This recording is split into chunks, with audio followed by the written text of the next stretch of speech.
Grace Cummings is an Australian singer-songwriter who has been on the scene for a few years now. Storm Queen is her second album, the sophomore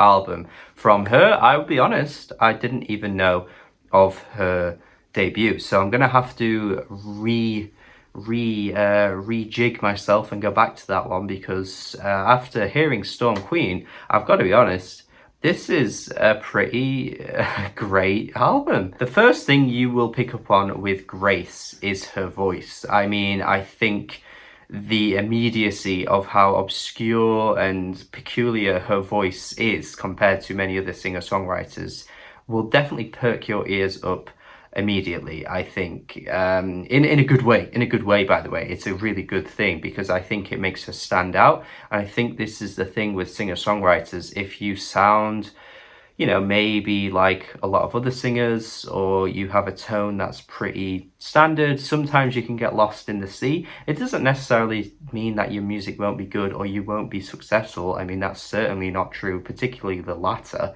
because we've seen it with like artists such as Lewis Capaldi, who don't have particularly standout, unique voices, or even a particularly very good voice, and yet he's become huge. So that's not necessarily a slight on any particular singer, maybe apart from Lewis Capaldi. But I think for me personally, when you hear so many singer-songwriters across a year, I have to find something unique about you. It's hard to stand out, and if you don't stand out, you're going to probably get washed away. There are exceptions to the rule, of course, but when someone sounds as earthly as Grace, particularly on the opening track, I get immediately transported to listening to an artist like Robbie Basho, who has that really like just amazing sort of traditional voice that you'd expect to hear in some kind of like medieval times or something like that. And anything from Visions of a Country, I feel like maybe Grace could have been inspired by an album like that with this track. There are very traditional country, Americana, and even folk isms across this album too. So I think if you were to pinpoint any influences, you would probably be going back to the 60s, 70s, maybe even 80s for comparisons like that, which I'm sure she wouldn't mind herself. She literally mentions Townes Van Zandt at one point on one of these tracks, so you can see the kind of era she is pulling from with her influences. Her distinct tone completely captivates me throughout this album. I'm locked in to her voice throughout, and when it's backed by a powerful piano on tracks like Dreams, it makes the whole thing stunning. And I don't think she has a traditionally stunning voice. You wouldn't listen to her and think, wow, you know, she sounds as traditionally as beautiful as maybe an Adele, for example. She might not have that about her, but there is a tone to these tracks that is just so mind-blowingly stunning. And that's the thing. I think if you can create that kind of tone and atmosphere, you can make something truly beautiful, because you might have the best voice in the world or the best, most traditional sounding beautiful voice out there, but if you don't make it interesting with the music, then you could easily just kind of be quite boring. But you know, Grace never does. I start noticing some Leonard Cohen coming through in Up in Flames, which is only a good thing with the folky instrumental. Really like the guitar tone on this one. I think it sounds great.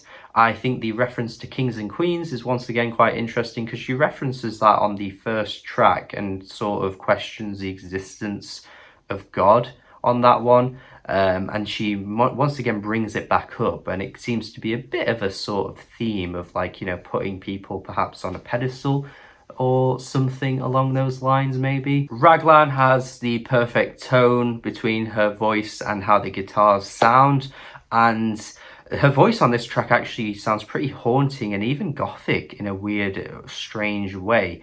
And that reminds me of the track Freak as well, which is perfectly titled Freak, because on this track I get a lot of Nick Cave vibes, and you know, who's the biggest freak of them all if it isn't Nick Cave? And what I like about her as well is that even though she can be really gothic and mysterious and quite sort of strange sounding at times. There's tracks like Two Little Birds where it becomes way more tender and soft, and it actually sounds really nice.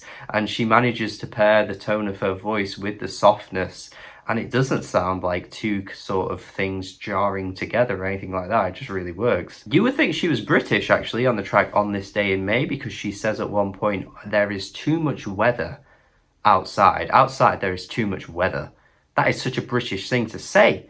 I mean, come on, man. Have you been in the UK recently? Every time you go out, the weather changes drastically in like a 2-minute period. The final two tracks I want to mention, because I think these two tracks might be the most poignant in terms of the emotion that she brings, and also the lyrical idea of these two tracks as well. The title track, Storm Queen, mentions Towns Van Zandt, which I already mentioned. And on this track, it just sounds like she's desperate to hold on to anyone or anything to avoid being alone. It is interesting that she mentions his name though, because perhaps that's once again putting someone on a bit of a pedestal, a hero, someone that she values as being maybe a role model, some influence on her, and she's kind of like desperately trying to reach out in a way that hopes for her sake that she doesn't remain alone. A really interesting idea. Maybe she's not going for that exactly, but that was what I pulled from it. And the final track as well, I think, is an interesting take on like the idea of escapism and using, you know, flying a kite as that kind of metaphor, because it's sort of linked to being a kid, and only really, you know, children would maybe fly a kite. Well, that being said though, when I was a kid, I never once flew a kite. I don't think I've ever flew a kite. Is that an American thing? Is that British? I don't know. Where is that a thing? I don't see kids with kites ever. And I never had one either. Was I deprived? Did I have a good childhood? Probably not. I don't know. I never flew a kite. Where's my kite? But the closing lyrics, I want to read these because I think these are really beautiful and a great way to end things off as well.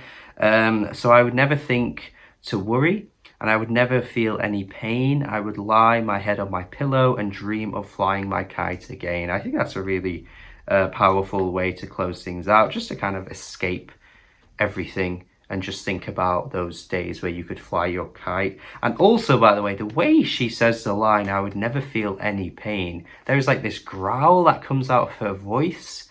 Holy shit. Wow. And with all that being said, and her approach to songwriting and her lyrics and, you know, her approach to vocals, and the tracks themselves are just really recorded fantastically, and the tones of all the tracks just match up perfectly with her voice.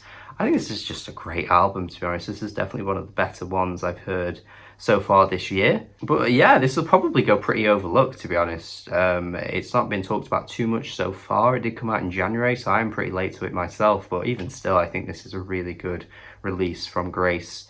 And certainly one you should check out, especially if you like any of the artists I've referenced throughout this review. But yeah, for me, I think an 8 out of 10 is pretty much accurate for how I feel. If you have heard it, let me know your thoughts in the comments, and if you haven't, go check it out and then let me know after. Yeah, really great album from Grace here, and thank you for watching as always. Thank you to my patrons as well, the people that support me every month. That is fantastic. And if you want to check out my Patreon, please go click the link in the description. Would be grateful. Thank you as always. Have a good day and goodbye.